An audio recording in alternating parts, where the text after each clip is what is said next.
First of all, tonight's class, as always, is dedicated Le'ila Nishmas Yitzchak Tzvi Ben Yosef, as the neshama should have an elevation. Also, we'll have in mind David father, David Ben, what's his father's name? Yitzchak, David Ben Yitzchak HaKohen, whose shiva is happening as we speak. I think Heath is running the minions or whatever. So what? He was a Kohen, yeah. So we're missing his shiva, so we can be here to learn with you guys instead. So we'll have his memory in mind during the class. Let us begin, okay? We are going to talk today about two people that you've probably, unless you've studied the Torah, have never heard of. But they're in the Torah. They're not made up like random mythical figures. They're real people. Their names are in this week's Torah reading. The names are Eldad and Meidad. You heard of them? Eldad Meidad. If you read through the parsha this week, you'll see their names are there. Eldad and Meidad. Two friends, two buddies, two colleagues who become prophets, who have a very interesting story. And I will tell you the whole story right now. And of course, the lessons for us. But we got to start from the beginning. Right? Every story needs to start from the beginning. So the beginning is actually quite a story for itself. I'm going to give you the short version of the beginning story. And then we'll get to the details of the Eldad, Meidad story and who they are, etc. And of course, good evening, good morning from London and from Melbourne and all over the world. Okay, so the Jewish people are traveling in the desert, that we know. They get hungry and they become complainers. And in fact, I was tempted to make a whole class on complainers, but that would be a very difficult class to, whatever. So, okay, I would be able to relate to that. I don't know anyone that ever complained. So the Jews are complaining and they want meat. They have nothing to eat, and God is not happy about this complaint because theoretically, they had cattle. They could have eaten. Again, I don't want to get too much into the whole story about the meat. It's really a whole class on that story. So we're going to just, the basics is the Jews are complaining. They want meat. The Jews like to complain. And Moshe Rabbeinu finally loses his, he loses his strength. He loses his cool. And he turns to God and he says to God, did I give birth to this nation? Did I need to listen to them kvetching and complaining all the time? You know what Genukshay means? No. Die. That you know. Not in English, die, but in must speak. Die is enough. Must speak. Enough. I can't handle this anymore. Kill me. It's very dramatic. It's really, I'm almost tempted to go into all the details, but I don't want to get distracted. And God says, you're right. It's too much for you to handle. Time to make a board. Yeah, that's a great way to help a rabbi out. No, I'm just joking. This is make a board. He said, gather 70 elders. And you're going to gather these 70 elders, and they will be your helpers. They will be your assistants. And whenever you have them, you will just turn to these people to help you and to guide you, and they will be the ones who will help you take care of the nation. Okay? So, let me just open up this. I should open up the text here. But anyway, so Moshe says to God, okay, 70 elders. It's in a place called Ta'ava. So Moshe goes out. First, Moshe says to God, 600,000 people, how will I give them meat to eat? If the whatever. So God says, go out and gather 70 elders. So what happens? Let's look at our text now. For those of you in the class, you see, one second. What? You said you're hungry for food, and then you said to get this. 70 elders who would help to take care of to help feed the people. Here, look at the Torah. So this is from this week's Torah reading. Chapter 11, verse 16. Then the Lord said to Moses, assemble for me 70 men of the elders, whom you know to be the people's officers, and you shall take them to the tent of meeting, and they shall stand there with you. Now, before I go further, although I really skipped all the juicy details about the whole meat story, I can't resist from pointing out on this verse that we've already talked. We had a class about these 70 elders. Now, if you guys are really smart, someone remember what class did we have about these 70 elders? It was not a class called the 70 elders. Who were these 70 elders? If you look in the verse 16, God says to Moses, assemble for me 70 men of the elders whom you know, whom you know to be the people's elders and officers. And you shall take them to the tent of meeting and stand there with you. Who are these 70 elders? These were actually once upon a time the Jewish taskmasters.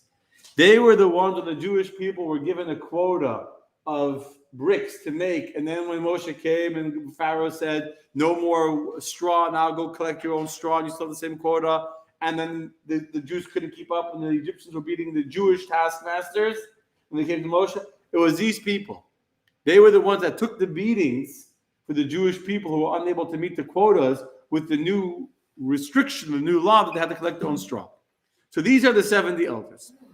So Moshe says, God says to Moshe, take these 70 elders, and I will come down, says God, verse 17, and speak with you there.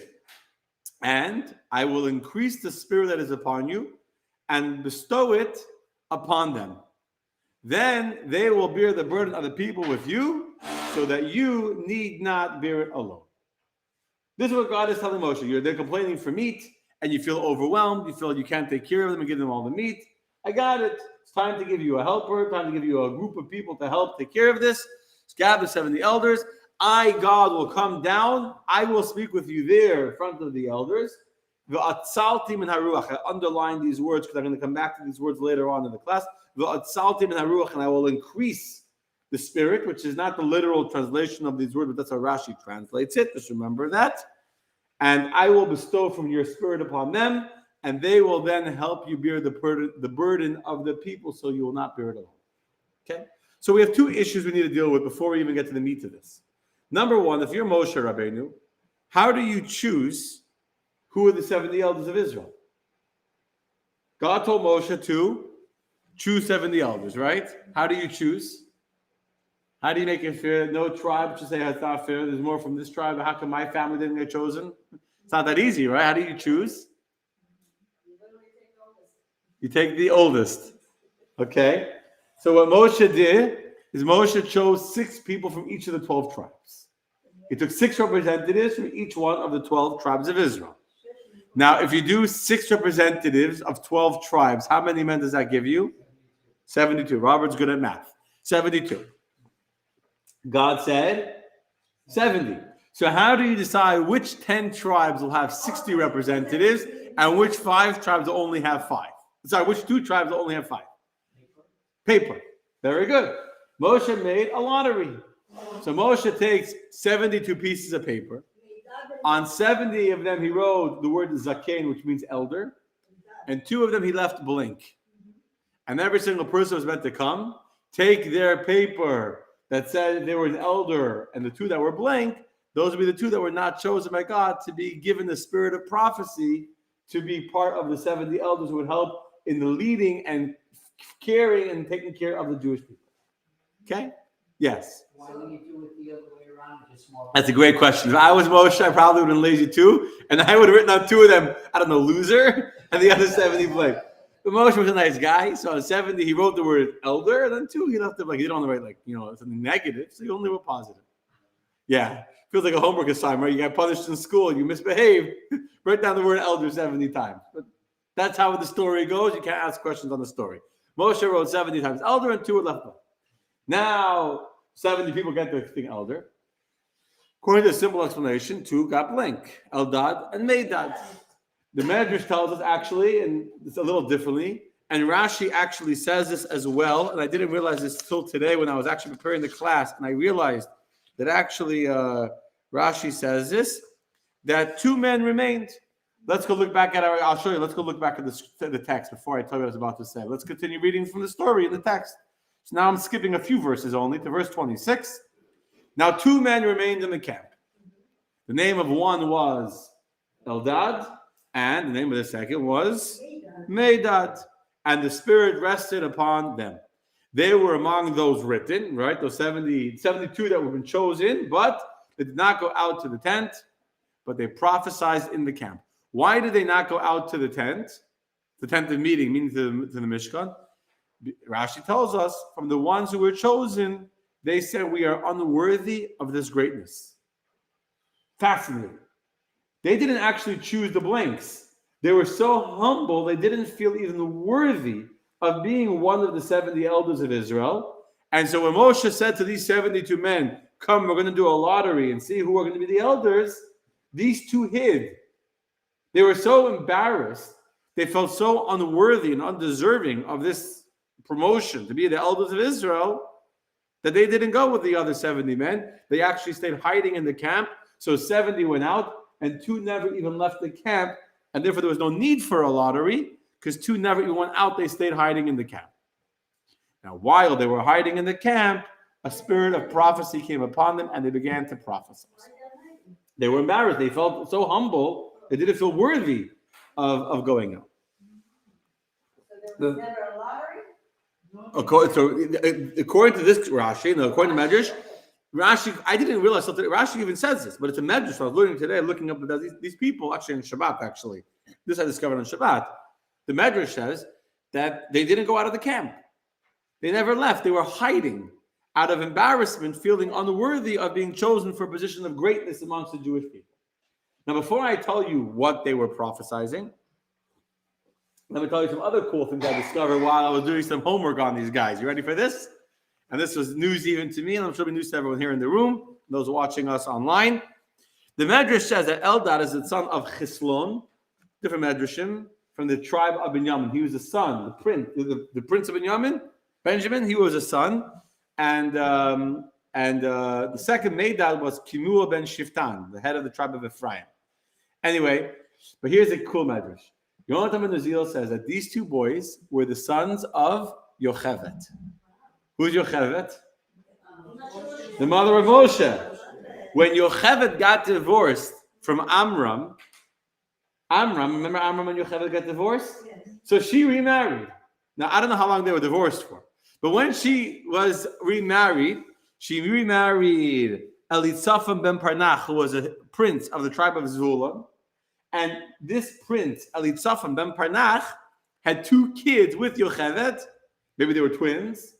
Eldad and Meidad. That's what the Targum Yonatan ben Uziel says. Meaning these 2, Eldad and Meidad, are half-brothers of Moshe. They share the same mother, but different fathers. Yeah, that's a wow. I didn't know that either. Wow. Now, the Rush agrees with the Yonatan ben Uziel that they were half-brothers, but not from the mother, from Yochevet, but from Amram. Meaning Amram had another wife besides for Yochevet, and from this other wife, Eldad and Meidad were born. But if this Medrash is fascinating, so other, saying that they were from this tribe, from that tribe, here we see a Medrash that they were actually half-brothers of Moshe Rabbeinu. Just sharing because it's fascinating. I never knew that before, so I'm sharing it. But it's okay. Anyway, back to our story here. Here are these 2 men that are hiding, and they say, I'm so humble, I can't go out to join the rest of the people. And so the Gemara in Sanhedrin tells us that because they were so humble, that God said, I'm going to make you the greatest of all the 72. And in fact, and this is important, the other 70 the elders who were given the spirit of prophecy together with Moshe, it says they only prophesied for that day when the meat came down. They didn't maintain that spiritual level of greatness that Moshe gave them, that they got from Moshe. But these 2, Eldad and Meidad, they continued to be prophets for the rest of their lives. Their nevuah, their spirit of prophecy, never left them. Because of their humility, they remained prophets for their entire life. And not only that, but they actually entered the land of Israel. And they were to live even longer than Yeshua. They were to live for many, many years as prophets in the land of Israel, which also I think is a fascinating thing that I didn't know. Okay. Anyway, that's just all who these people are. Let's get to the story. Now let's go back to the story. If you're all still with me. Yes, question. I was just wondering if they had any kind of relationship with Yeshua. No, they're not related to Yeshua. Let me interrupt for a second and say hi to all the people that say hi to me. Hello, Andrea. Hello, Marsha. Hello, Ira. Hello, Joe. Hello, Shira. Hello, everyone that's watching. Hello, Kathy. Hello, Heidi. Hello, TJ. Hello, Rachel. Okay. What are they prophesizing? They're in the camp. So Moshe goes out. Let's just make sure we're on the same page. Moshe goes out of the camp together with 70 elders. 2, Eldad and Meidad, remain behind, and they start to give prophecy. The Spirit of God is resting upon them, and they prophesy. What are they prophesying? So the Gemara brings 3 different opinions. What was their nevuah? I'm going to tell you the second and third first, and then we'll get to the first one, which is the only one that Rashi quotes, and the one we're going to talk about primarily. But the Gemara says that they prophesied about the story of the quail, the meat coming down and killing many, many Jews. And sure enough, they said that the meat, the quail, the birds would come, and the birds came. I mean, their prophecies were brought down the birds, not the other 70. Not the man, that's bread. We're talking about meat. Different story. Different story. We're not going into those stories tonight. Another opinion of the Gemara is they were prophesying about the war of Gog and Magog, which had happened before Mashiach comes. They're prophesying about the end of time, the time before Mashiach. But Rashi tells us the first opinion of the Gemara. What's the first opinion the Gemara brings? What was the prophecy of Eldad and Meidad? That Moshe was going to die. Moshe would not enter the land of Israel, and instead Joshua would be the one who would lead the people into the land of Israel. I want you to think about this for a second. Moshe at this time was the leader of the Jewish people. There was no doubt in anybody's mind that Moshe was going to take the Jews. The whole story of the spies in the 40 years decree in the desert didn't happen yet. They were on the way to the promised land. This story happens what should have been a matter of a few days, a week, 11 days from when they left Sinai till Israel, and they're already on the journey. So 3 days of journeying. So you're talking about like 8 days, 9 days away from entering the land of Israel. And Moshe, they're prophesying Moshe will die. Can you imagine? Moshe will die. And Joshua, who wasn't even like anyone important, he'll become the next leader. He'll be the one to bring the Jews across the Jordan River into the land of Israel. That's pretty strong stuff. Pretty strong stuff. Now, guess what happens? So the Torah continues. And the Torah tells us in the very next verse that the young lad came running out of the camp. Who was the young lad? Moshe's son Gershom. Gershom, who we don't find mentioned explicitly, but he says called here the lad, he comes running to his father, to Moses. He says, Moshe, Eldad and Meidad are prophesying in the camp. Verse 28, Joshua ben Nun, Joshua the son of Nun, the servant of Moshe from his youth, he hears the prophecy. He hears these two prophets saying that he, Joshua, will be the one who will replace Moshe as the leader of the Jews and take the Jews into the land of Israel. And he says to Moshe, Moses, my master, kla'im, either destroy them, or the second opinion Rashi brings, imprison them, put them into prison. You can't let people walk around the camp saying that you're going to die and I'm going to take you over. Joshua was not excited about the idea that he would become the next leader of the Jewish people. He was mortified that someone would say that his teacher was about to die. Can you imagine? Joshua didn't leave the side of the tent. If you remember, Har Sinai, all the people worshiping a golden calf. So when Moshe came down the mountain, who's waiting for him at the foot of the mountain? Yeshua. Joshua never left the side of the mountain. He was waiting for his teacher faithfully. He didn't leave the whole 40 days. He stayed there waiting. Like a puppy waiting for their owner to come back home, waiting by the door. Joshua never left the foot of the mountain. And now Joshua hears two prophets are saying Moshe will die. He panics. Says, Moshe, destroy them, imprison them. How does Moshe respond to Joshua? If you were Moshe, how would you respond? Verse 29, Moses says to Joshua, are you zealous for my sake? Are you jealous for my sake? If only all the Lord's people were prophets, that the Lord will bestow his spirit upon them. Moshe is saying to Joshua, it's beautiful. This is gewaldic. It's wonderful. I wish only two are prophesying. I wish the whole nation. I wish it would be 100 people, 1,000,000 people. Let every Jew be a prophet to be able to see the future, to have the Spirit of God resting upon them. Why would I destroy them? Why would I imprison them? It's so beautiful. The Spirit of God is resting upon them. I wish there be more Jews just like them. Like blows your mind. First of all, Moshe has no self-regard at all.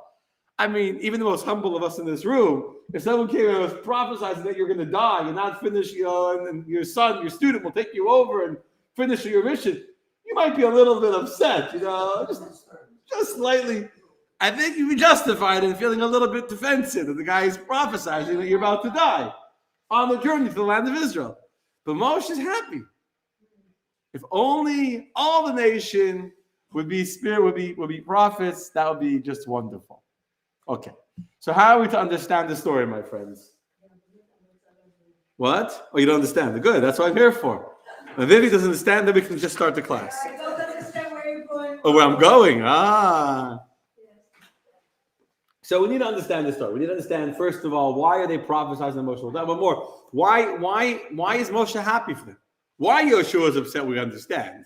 Right? That we don't need any explanation. Why is Joshua upset and telling Moshe to destroy them, imprison them? But why is Moses happy?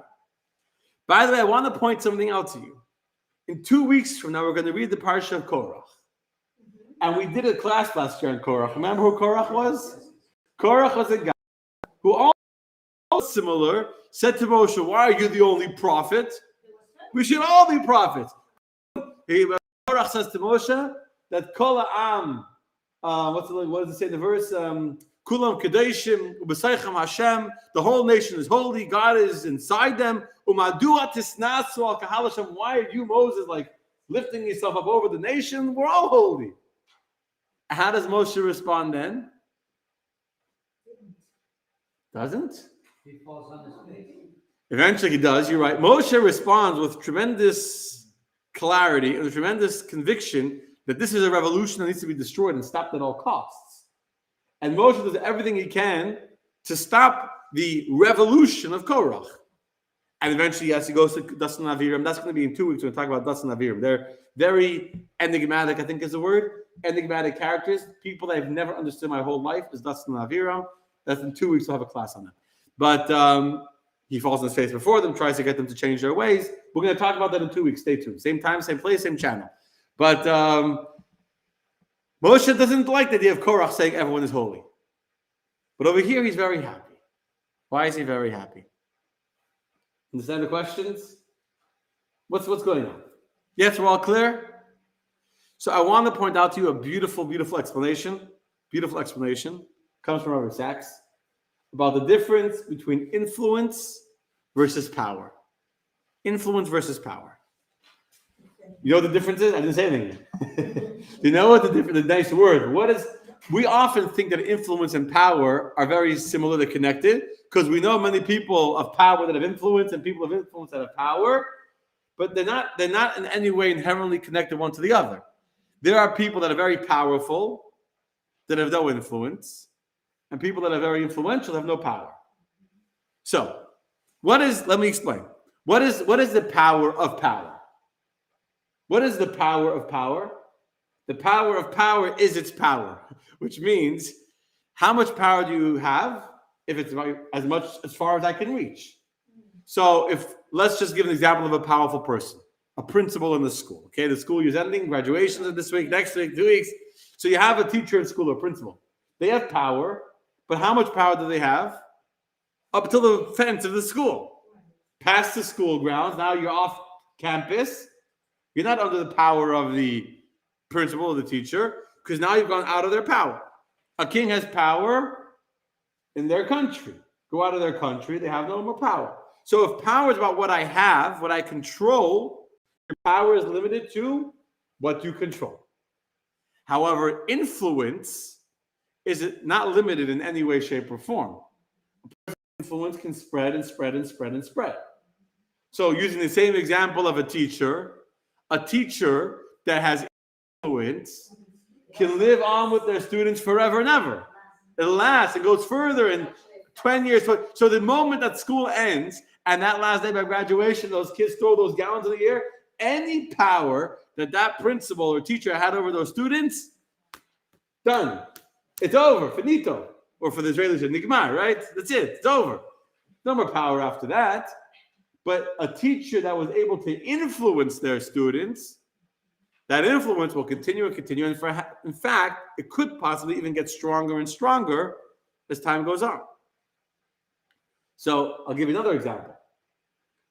Well, before another example. Another way of seeing the difference between power and influence is that power will only last as long as you're alive. The moment the person dies, all their power is gone. Yeah, you can be the king, you can be the principal. God forbid the principal dies, that's it. They have no more power. But influence not only is it not limited in time and space and can continue after the school year is over or after the student leaves, goes outside of the school campus, but in fact, sometimes after a teacher will die, their influence may even become even more pronounced, more felt, more noticeable than before. So you have power and we have influence, and here's the difference. When you have power, if you share that power, you know what happens? You have less of it. Because power, as I said, is about its power. It's something you have. It's something that you control, not physically in your hands, but metaphorically in your hands. So the power of power is its power. So if, let's say, using another example, I'm the CEO of a company. I started a company, right? My company got really big and I can't do everything by myself. So I hire a vice president, I hire a marketing director. And now I share my power with other people working in the company. That means I have less power now. Correct? But there's some people that are power control freaks can't delegate. They can't let go. Because if they let go, then they've lost some power. So if you were the guy in charge, now you have a board of 10 people. So now you only have 10% of the power you used to have. But if you're an influencer, if you're teaching, if you're inspiring, and you share your influence with 10 people, now you don't have a tenth of the power you have. Now your influence has been multiplied by 100 times. So in very simple English, what we just said is that power is something that gets divided. Influence is something that gets multiplied. And therefore, power ends when it's out of your reach or when you die, when you're over. And influence has no limitations in time. It continues. It goes further and further beyond a person. In leadership, there's two kinds of leaders. There are leaders who are about power, and there are leaders who are about influence. There are some leaders that are looking to be in charge. They're looking for control. And they have a hard time letting someone else have any position of importance, because if you have importance, that means I have less. I'm losing some of my control. However, some leaders are about inspiring others, influencing others. If I'm here to inspire you, the best success is that you can now share that inspiration with somebody else. And that it can continue beyond me, past me. It's no longer limited to me. It's already gone beyond me. It's grown more and more and more. Now, just like the rabbi, we'll get there. So, obviously, a Moses, a rabbi of a community, sometimes he's have both. Moshe Rabbeinu had to control the people. If you let all the Jews do whatever they want, when they want, how they want, you'll have absolute chaos. But at the same time, Moshe didn't define himself as a controller or as a king. He defined himself as a teacher. Moshe Rabbeinu. He's not called Moshe our king. Now, he was, in effect, the king of the Jewish people in the desert. But Moshe's focus, his emphasis was not on being a king. It was on being an inspirational leader, a teacher, a Rabbeinu. And if you think throughout Jewish history, we actually in Tanakh, these two roles were divided into two different people. In most of Jewish history, we had the kings and we had the prophets. Or we had the Kohen Gadol, we had the rabbis, we had the men of the Great Assembly, we had the spiritual leaders, and we had the kings. Kings had power, kings had armies, kings had control over the nation. They determined what the taxes were, whether there'd be a war or not be a war. They had the authority to take people into their armies, to conscript, to take money. They were very powerful, the kings of Israel. And separate from them were the spiritual leaders of the Jewish people, the prophets of the Jewish people. How many names of Jewish kings could you tell me today? We know King David, where we all know David HaMelech, but he's famous not for his control, but he's famous for the inspiration of the Tehillim that he wrote. Shlomo, also who's famous for the wisdom he wrote in Koheles and Ecclesiastes and Song of Songs, etc.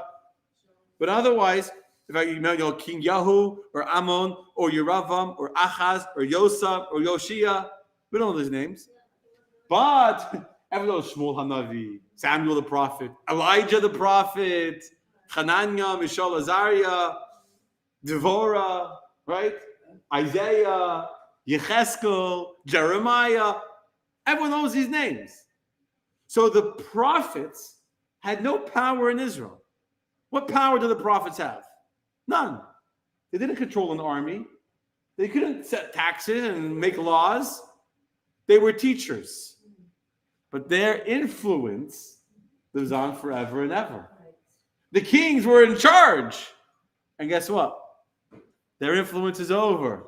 Their names are not known. Today, even everyone in this room, you guys are intelligent people. We've never heard of the king of Yosam and Yehochaz and Yeravam. This is the difference. When Korach wanted to fight a revolution against Moshe, what was Korach looking for? Power. You want power? You want to start controlling the way the Jewish nation is conducted in the desert? When we travel, when we camp, who's in charge, how the Jews should conduct themselves, and how we prepare an army to go fight the conquered land of Israel? That's revolution. Moshe stops that.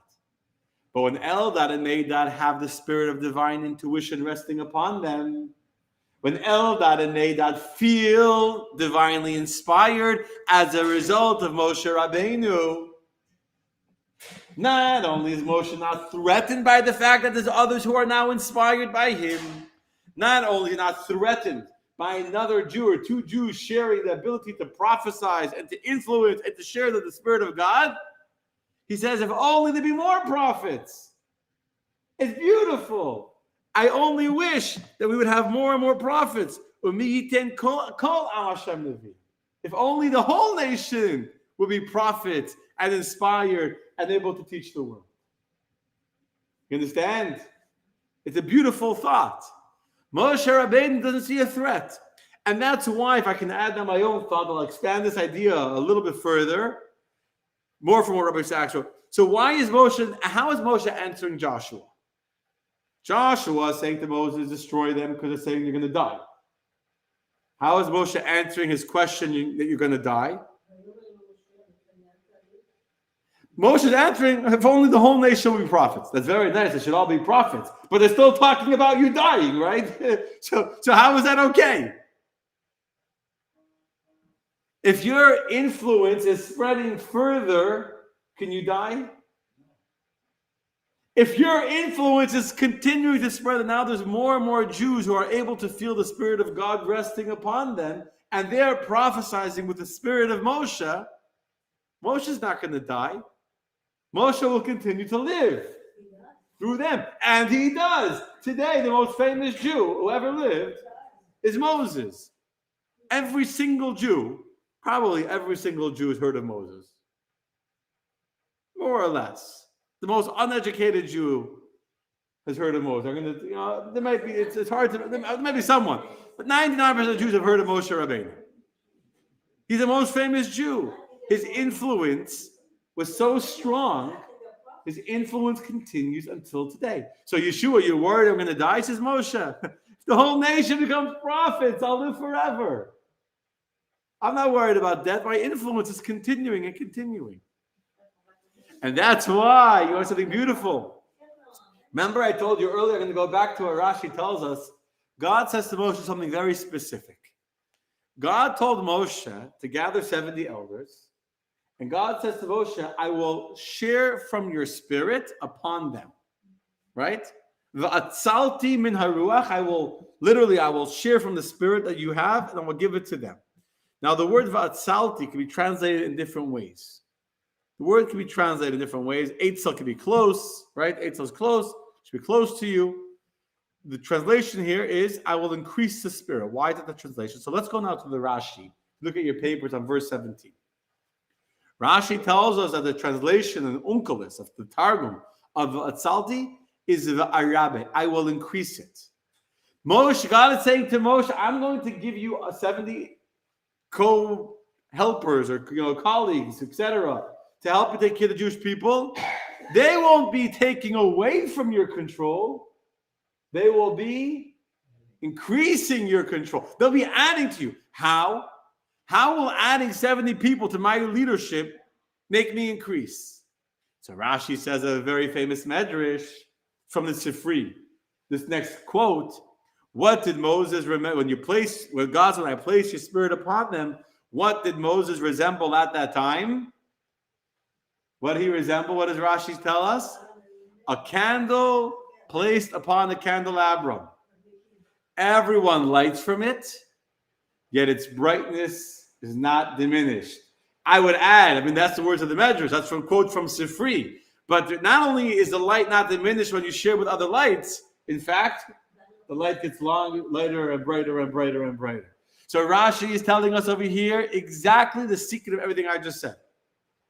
Rashi is saying when God tells Moshe, gather 70 elders, and I will share and I will increase, I will add from your spirit to them, what will you be like? Not like a controller, a king who when he shares control is giving part of what he has to someone else and therefore he has less. You're going to be like a fire. You're going to be like a fire that when you share your light, not only will it not diminish you, your influence will increase further and further and further and further. Moshe is like a fire, an influence that gets stronger and stronger. And that's when Moshe responds to Yeshua, that these are people that continue my divine inspiration. What could be more beautiful than that? Okay. Beautiful, huh? So what not officially, you could connect it to the beginning of the parsha, which talks about lighting the menorah, saying how to light the menorah that has to be lit, that the candles can burn on their own, which is the idea of lighting a fire that should continue to go on. But that's, Okay, so what's the message for us, my friends? We live in the age of influencers. Normally, you say influencers, that's a little fake and vanity, and you see all these videos like these famous TikTok influencers.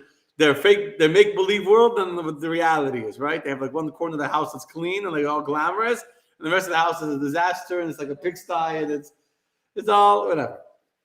But let's see, I want to show you something very positive. I'm going to give you right now such a beautiful positive spin how a chassid sees the reality of the world in which we live today. Think about it. Until recently, the world was primarily controlled by people in power. People in power were the ones that ran the world, more or less, right? And the influence came from power, because they are very much often people have both. So there were a small elite group of, whether it's rulers, politicians, wealthy people. They were the, so to say, ones behind the scenes making decisions. And they were the ones who were controlling much of the world.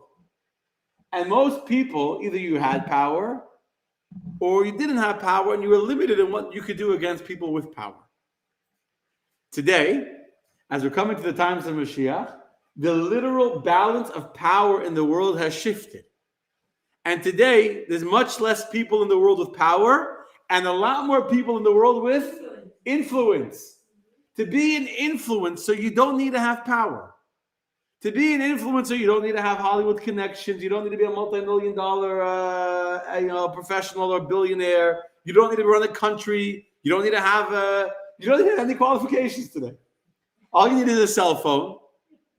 And today, the ability for us to influence thousands of people is very, very accessible. And today, we live in a time where regular people without any power are able to force people in power to change their behavior and to behave by a certain standard, by a certain code of ethics and a certain moral ground that they never would do on their own. But because of our collective influence, that has overtaken the people with power that are forced now to listen to our influence. A famous example, this is the whole Arab Spring. A few years back, what happened? People with no power stood up to some of the most powerful dictatorships as a whole and said, we're demanding better. And the people in power were forced to listen to people with influence. Today we're living in the time when Moshe Rabbeinu's vision is becoming reality. Moshe Rabbeinu said, look again at verse number 29, Mi yitain kol am Hashem neviim. If only the whole nation of God would be prophets, right? That was Moshe's request. Meaning, I'm not worried about people taking away my control, because for me, it's all about influence.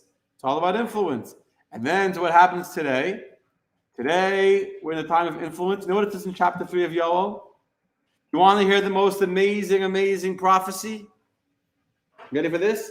Yoel is prophesying what will be the end of days. I should have put this onto the text in front of you, but I didn't do it. But I'm reading the text. V'haya acharei came. This is what a prophecy of Joel. And it shall come to pass afterwards that I will pour out my spirit upon all of flesh. V'nibu b'neichem uvneisechem. And your sons and your daughters shall prophesy. Uzknechem chalemus yachlemun. And your elders shall dream dreams, and your young men shall see visions. And even on the slaves and the maidservants in those days, I will pour out my spirit. The sun shall turn into darkness and the moon to blood, prior to the coming of the Boy Yom Hashem Hagadol V'Hanera, before the great awesome day of Mashiach. One of the signs of Mashiach coming, before this Boy Yom Hagadol V'Hanera, Boy Yom Hashem Hagadol V'Hanera, before this great awesome day of God, is when every single person is a prophet, meaning when every single person has the ability to influence. Today, there's no excuse for a person to say, I don't have the ability to influence others. I don't have the ability to change anything because I'm too small. I have no power. So what can I do? I'm a small little guy. I have no ability to change anything. The words of Moshe Rabbeinu are coming to life. Today we're living in a time when Moshe could only dream and imagine, if only one day the day would come when every Jew could be a prophet. When every Jew could prophesize, every Jew could share their influence with the world. But today it's coming true. Today, literally, any single person that wants, all you need is a cell phone.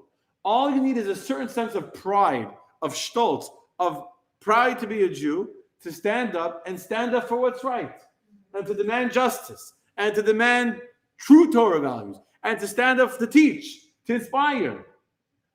And today, any one of us can influence others. Think about it. 200 years, forget about even the times of Moshe. 100 years ago, 200 years ago, if you learned a beautiful Torah thought, you knew a good, a good recipe for a nice chicken matzah balls, for chicken soup. How many people could you share your matzah ball recipe with? Family. You had to go to the... Of course it's dangerous.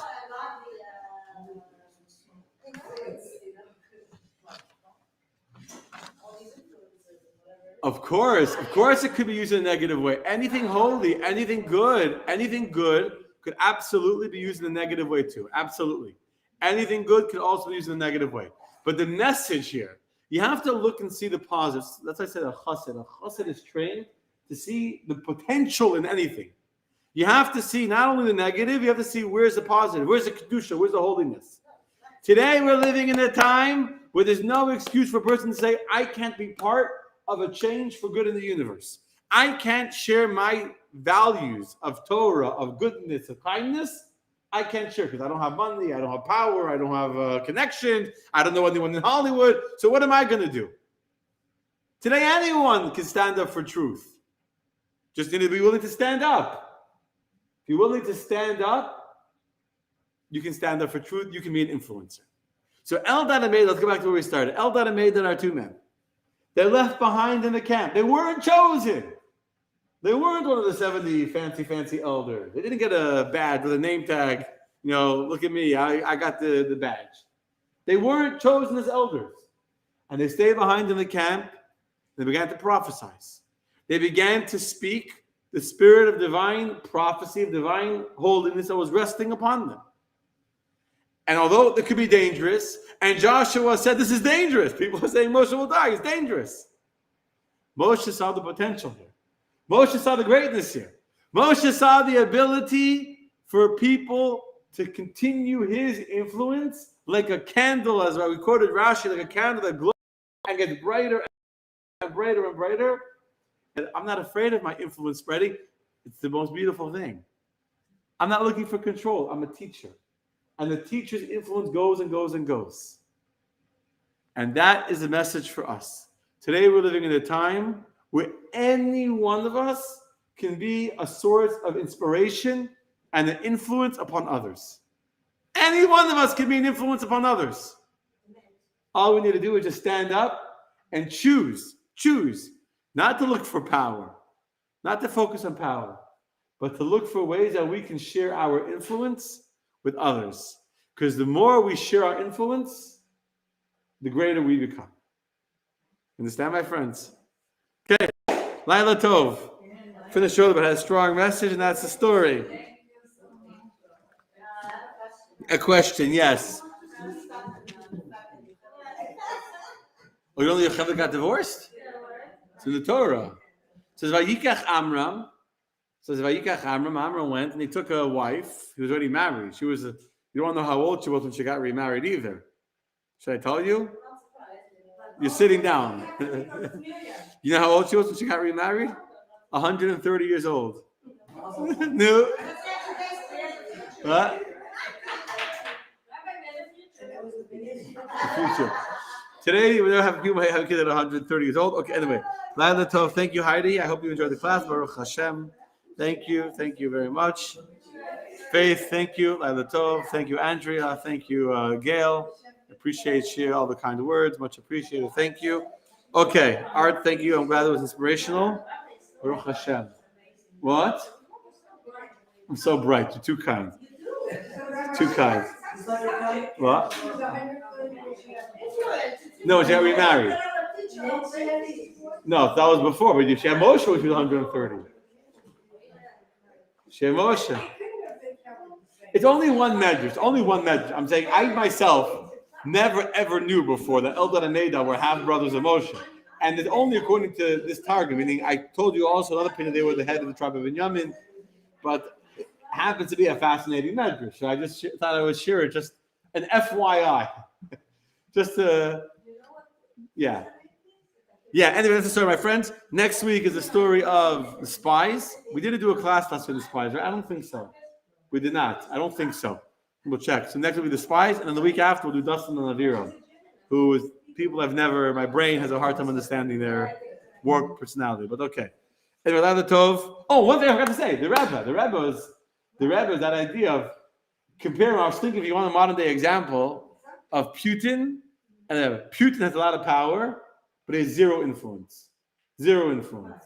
There's no one in the world listening to what Putin has to say anymore. Nobody. His whole influence is gone. He still has power, but his power is only up to the border of Russia.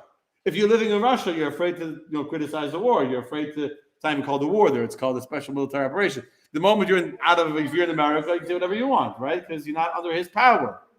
He has no influence. The Rebbe had zero power. How much power did the Rebbe have? Nothing. The Rebbe had some secretaries who were old rabbis themselves. You saw a video of Rabbi Chadikov, an old rabbi behind the Rebbe, in a small little office in a building in Brooklyn. Nothing. And yet the whole world came to the Rebbe. Generals in the IDF wouldn't do anything without speaking to the Rebbe. President Shazar, the president of Israel, came to 770 to visit the Rebbe. President of the United States would send the Rebbe a birthday greetings on his birthday, call the Rebbe on his birthday. Understand the influence of the Rebbe, and that's why even though the Rebbe is coming up soon in a few weeks, the Yartzeit of the Rebbe, even though the Rebbe has physically passed away, the influence of the Rebbe is stronger and stronger and stronger and stronger. Anyway. You can also take the idea of influence on a small level, like on everyday life. If you don't want to take the phone and have that confidence to do that, having an influence for yourself, your family, your friends, your community. Absolutely. If I wasn't clear, then yes. I was using influencers so anyone can do it. You don't need to be a professional, trained Hollywood connection. But what you're saying is 100% correct. Any single person within their circle, within their orbit, can be a source of influence in their sphere. And we have to be. That's the point. Eldad and Meidad weren't, even though they were embarrassed and humble, they stood strong, proud, and they, we watch them when we grow up and we take it out when we Of course. become Of course. So a good teacher, by the way, so that's like a teacher. A teacher could be a controller, and then the teacher is unfortunately and you have to control your class, or you can be an influencer. And that's the difference between a good teacher and a bad teacher. If they control their classroom, or they influence and they inspire their class, right? The teachers that are amazing gifts to humanity are those that are able to influence. And that if forever, well, 30 years, 50 years later, you'll still remember your teacher that, taught you something. To try less to control. You can't let chaos. A parent has to control. A teacher has to control. A rabbi has to keep control. But our focus has to be not on our control, but on our ability to inspire and to influence.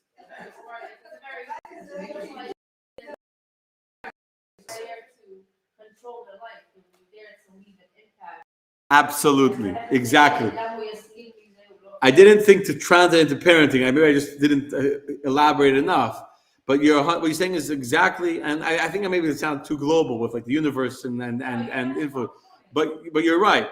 As a parent, you can be like Korach, where one hand demands control, and then your kids fight with him. Comes a whole power struggle.